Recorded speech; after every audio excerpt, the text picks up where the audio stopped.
DJ আর Mavic line up নিয়ে আসলে নতুন করে কোনো কিছু বলার মতো নেই। সেই ম্যাভিক সিরিজ স্টার্ট হওয়ার পর থেকে কনজিউমার মার্কেটে ড্রোনের যেই মার্কেটটা টোটালি নিজেদের দখলে নিয়ে নিয়েছে ডিজেআই। সেই 2018 সালে ম্যাভিক 2 সিরিজটা লঞ্চ হয়েছিল এবং সেটার পর ম্যাভিক 3 আসবে বলে 3 বছর ঘুরাইছে। এই 3 বছর পিরিয়ডে তারা আনছে Mavic air 2, air 2S and DJI mini, এই 3টা ড্রোন। এরপর অবশেষে তারা রিলিজ করে দিল বহুল পরীক্ষিত, কিডনি কাঁপানো, বুক ধুকভুকের কারণ, ক্রিয়েটরদের চোখের মণি, আপনার আমার সবার ব্যাংক ব্যালেন্স ফাঁকা করা ম্যাভিক 3 অ্যান্ড 3 সিনে। সাথে আছে আমি ইমন, অ্যান্ড আজকে আপনারা দেখবেন একটা দামি জিনিসের দামি ভিডিও। ধন্যবাদ ড্রোন বাংলাদেশকে দেশে ম্যাভিক 3 আসার সাথে সাথে আমাদের হাতে তুলে দেওয়ার জন্য। ড্রোন বাংলাদেশের সব ডিটেলস দেওয়া আছে ডেসক্রিপশন বক্সে। এই মুহূর্তে বাংলাদেশে ম্যাভিক 3 এর স্ট্যান্ডার্ড ভ্যারিয়েন্টের দাম 2.5 লাখ, আর ফ্লাইমোর কম্বো 2,95,000, আর সিনে ভ্যারিয়েন্টের দাম পড়বে 5.5 লাখ টাকা। দাম শুনে হয়তো আপনার আমার মতো কিডনি লিভার কেঁপে উঠছে, হয়তো অন্য কিছু কাঁপে নাই। যাই হোক, দাম বেশি হবে সেটা জানাই ছিল। গ্লোবাল মার্কেটে চিপসের শর্টেজের কারণে সব ধরনের ইলেকট্রনিক্সের দাম রকেট লাগিয়ে মঙ্গল গ্রহের দিকে ঊর্ধ্বমুখী। দাম মঙ্গলের দিকে যাক, না হয় শনির দিকে যাক। লেটস আলোচনা about this Mavic 3। Build quality নিয়ে কিছু বলার নেই, কেননা এইটা একটা ফ্ল্যাগশিপ ড্রোন, অ্যান্ড সব কোম্পানি তাদের ফ্ল্যাগশিপ প্রোডাক্ট টপ নচ কোয়ালিটির রাখে। আগের বারের তুলনায় চেঞ্জ এসেছে বাইরের দিকে, আকার একটু বড় আনফোল্ড অবস্থায়, আর ওজনও বেড়েছে খানিকটা। আর বডির দিকে তাকালে মাথাতে আসবে তাহলে এটা কি ড্রোনের সাথে ক্যামেরা বসানো নাকি ক্যামেরার সাথে ড্রোন বসানো। যাই হোক না কেন, এই বিশাল সাইজের ক্যামেরা মডিউলে রয়েছে রেভলিউশনারি ব্যাপার স্যাপার। তবে সব থেকে বেশি ভিজুয়াল চেঞ্জ এসেছে ব্যাটারি পজিশনে, কেননা টপ মাউন্টিং সিস্টেম বাদ দিয়ে এবার তারা ইন্ট্রোডিউস করেছে সাইড স্লাইডিং সিস্টেম। যদিও এই সিস্টেম নতুন না, মিনি সিরিজও দেওয়া হয়েছিল এবং তাদের একদম ম্যাক্সড আউট কিছু ড্রোনেও এই সিস্টেমটা আছে। যাই হোক, this is the battery of Mavic 3। সাইজে বিশাল 5000 mAh সাইজের 4S ব্যাটারি। ব্যাটারির কথা যেহেতু বলে ফেলেছি, তাহলে কথা বলা যাক ব্যাটারি ব্যাকআপ নিয়ে। এখন অবধি আমাদের উড়ানো ড্রোনগুলোর মধ্যে সব থেকে লঙ্গার ফ্লাইট টাইম ছিল এটার। তো সবাই কমেন্ট করা শুরু করেন যে কতটুকু ফ্লাইট টাইম পেয়েছি আমরা, আর আমরা সবার কমেন্ট দেখবো এবং দেখবো যে কে রাইট কমেন্ট গেস করেছে। যে একদম রাইট কমেন্ট গেস করবে তাদের জন্য থাকবে আমাদের ATC এর পক্ষ থেকে প্রাণ ঢালা ভালোবাসা। ক্যামেরার ব্যাপারে কথা বলার আগে বলে নেই এয়ারক্রাফট নিয়ে। ডিজিআই তাদের ম্যাভিক 3 এর অন্যতম ভালো ব্যাপার ছিল এর কানেকশন স্টেবিলিটি। কনসার্টের মধ্যেও একে উড়িয়েছিলাম জাস্ট টু সি কিভাবে চ্যানেল মেনটেন করে। চ্যানেলের ব্যাপারটা বুঝতেছেন না? সমস্যা নেই, আমি বোঝাচ্ছি। এখানে চ্যানেল বলতে নেটওয়ার্ক ব্যান্ড চ্যানেল বোঝানো হয়েছে। সাধারণত ড্রোন উড়ানোর জন্য 2.4 GHz অ্যান্ড ভিডিও ট্রান্সমিট করার জন্য 5.7 GHz ব্যান্ড ইউজ করে। আর লোকপূর্ণ এরিয়াতে, মানে ধরেন জনসমাবেশ, কনসার্ট, এসব এরিয়াতে প্রচুর ইন্টারফিয়ারেন্স হয়, কেননা অনেক ওয়্যারলেস ডিভাইস থাকে। আমরা জানি বেশি ডিভাইস ইজ ইকুয়াল টু বেশি ইন্টারফিয়ারেন্স, আর এর কারণে আস্তে আস্তে সব চ্যানেল ব্লক হতে শুরু করে। অ্যান্ড যেসব ডিভাইসের সিগন্যাল দুর্বল সেগুলো অফ হতে থাকে আস্তে আস্তে। ম্যাভিক 3 এর ক্ষেত্রে সব থেকে ভালো ব্যাপার ছিল এর ব্যান্ড ম্যানেজমেন্ট। কনসার্টগুলোতে বিভিন্ন ধরনের নেট ব্যান্ড ইন্টারফিয়ারেন্স থাকে। সেম সিনারিওতে বেশ ভালোভাবেই উড়িয়েছি আমরা এই ড্রোনটা। উড়ানোর সময় আশেপাশে আরও কয়েকটা ড্রোন ছিল যারা বলতে গেলে ব্যান্ড নিয়ে হিমশিম খেয়েছে। সেখানে ম্যাভিক 3 একদম বসের মতো ট্রান্সমিট করেছিল, যা আসলে একটা ভালো ব্যাপার। ম্যাভিক 3 এর অন্যতম সেরা ফিচার বলবো এর অটোনমাস ফ্লাইং ক্যাপাবিলিটি। তাদের অমনি ডাইরেকশনাল অবস্টিক্যাল অ্যাভয়েডেন্স সিস্টেম, যাকে তারা বলছে APAS 5.0, যা বেশ ভালোই কাজ করেছে আমাদের ইউসেজে। ইভেন লো হভারিংয়ে গ্রাউন্ডকেও অবস্টিক্যাল হিসেবে ধরেছে অনেক সময়, যা একাধারে ভালো ব্যাপার আবার বিরক্তিকর ব্যাপার। রিমোট থাকছে আগের এয়ার 2 আর এয়ার 2S এর মতো সেম রিমোট, আগের মতোই ফোন মাউন্টিং, আর রিমোটে লাগানো স্মার্টফোনে পাচ্ছেন লাইভ ফিড।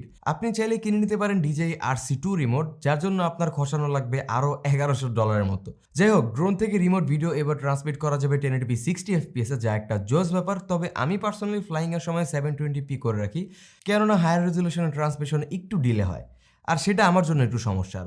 আর ভিডিও ট্রান্সমিট হয় অকোসিঙ্ক টেক, যার রিব্র্যান্ড করে এবার তারা বলছে O3 প্রোটোকলে। অকোসিঙ্ক একটা reliable video transmit protocol, and এবার আপনারা একে চাইলে পাঠাতে পারবেন 15 কিলোমিটার রেঞ্জে। যদিও এত রেঞ্জে পাঠানো সম্ভব হয়ে উঠবে না, কারণ যদি যায় সেটা আবার ব্যাক করতে আসার পসিবল চান্সটা নেই, হয়তো ব্যাটারি লাস্ট করবে না ততক্ষণ। অবশ্যই এটা আমরা আবার রেকমেন্ডও করতেছি না।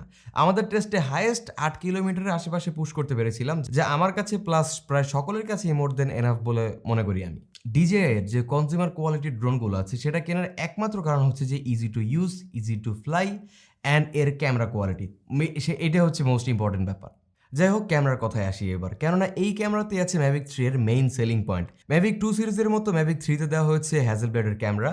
স্পেসিফিকলি বললে হ্যাজেলব্লেড L2D20C ক্যামেরা, যা একটা 4x3 CMOS সেন্সর।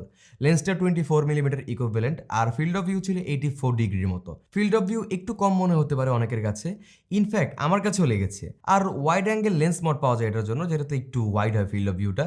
রেজলিউশনের কথা বললে এখানে পাচ্ছেন maximum 5K at 50 FPS, 4K at 120 and 1080p with maximum 200 FPS। সিনে ভ্যারিয়েন্টে পাচ্ছেন অ্যাপেল প্রোরেস, আর বাকি ভ্যারিয়েন্টগুলোতে আছে H.264 and H.265। Onboard 8GB storage আছে স্ট্যান্ডার্ড অ্যান্ড ফ্লাইমোর কম্বোতে, মানে যেটা আমাদের রিভিউতে দেখছেন। আর 1TB অব্দি SSD স্টোরেজ দেওয়া আছে সিনে ভ্যারিয়েন্টে, যেটা ইনসেইন ব্যাপার। হ্যাজেলব্লেডের ক্যামেরাতে সবাই একটা জিনিসই খুঁজে, সেটা হলো ডাইনামিক রেঞ্জ। অ্যান্ড সুখবর হলো যে this drone can provide you that quality dynamic range on video or still image. Better colour accuracy, better sharpness, সব মিলিয়ে একটা দারুণ কম্বিনেশন এখানে। এখন সব স্মার্টফোন 3-4টা ক্যামেরা দেখে DJI এখানে দিয়েছে 2-2টা ক্যামেরা। মেইন হ্যাজেলব্লেডের ক্যামেরার পাশাপাশি আছে একটা telephoto camera, 1/2 inch CMOS sensor দেওয়া আছে এতে। আর এই ক্যামেরাখানা থাকার ফলে 2x লসলেস জুম করতে পারবেন, আর digital zoom possible up to 4x। Gimbal and video stability নিয়ে কিছু বলার নেই, ড্রোন মার্কেটের মতো গিম্বেল মার্কেটটাও DJI নিজেদের করে নেওয়া। আর এই ড্রোন থেকেও পাওয়া যাবে বাটারি স্মুথ ফুটেজ, কোনো জেলো বা শেকিনেস নাই এখানে। এছাড়া বিল্ট ইন থাকছে মাস্টার শট, আর এই মোডের ড্রোন নিজে নিজে কিছু শট নিয়ে নেবে যেগুলো আপনার কষ্ট করে নিতে হতো, যেমন রকেট, ড্রোনি এসব।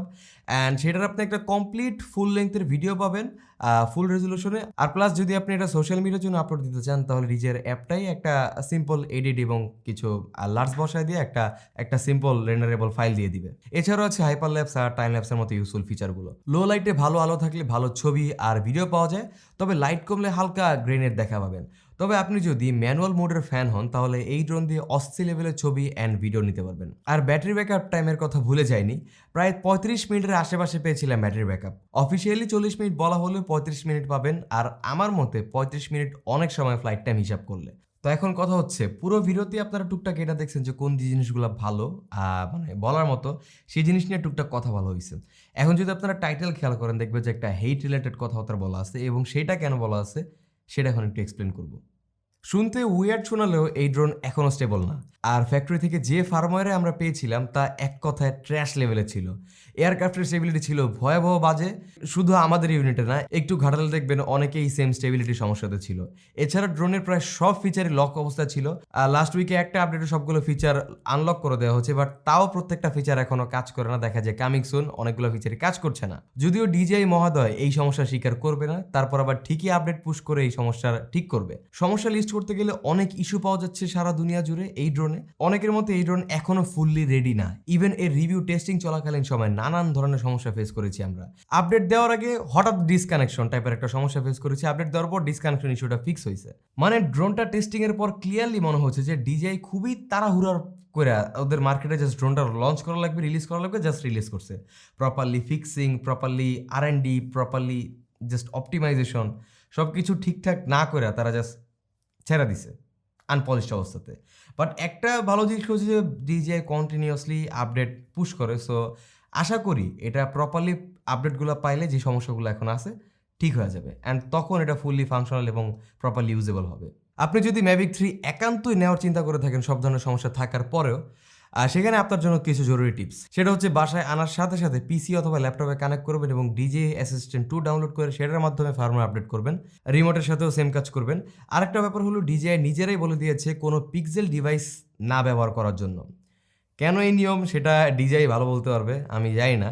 এখন don't get me wrong, Mavic 3 কিন্তু একটা টপ নচ লেভেলের একটা ফ্ল্যাগশিপ লেভেলের ড্রোন, বাট এখন যে অবস্থাতে আছে এটা লিটারেল দেখা মনে হচ্ছে একটা টেস্ট ডেমো টাইপের। সো এখন ফুললি রেডি না আমার কাছে যেটা মনে হয়েছে এবং সবার কাছে যেটা মনে হয়েছে। তো হোক প্রফেশনাল অথবা পার্সোনাল ইউজ কেস, এটা আপনার আর্সেনালে জায়গা করে নেওয়ার মতো একটা ড্রোন।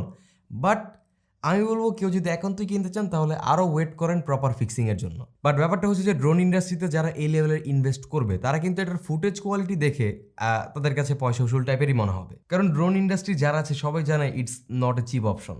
সো আজকের মতো এই পর্যন্তই, আবারও দেখো নতুন কোনো ভিডিওতে। সেই পর্যন্ত আপনারা সবাই ভালো থাকবেন, সুস্থ থাকবেন, আল্লাহ হাফেজ।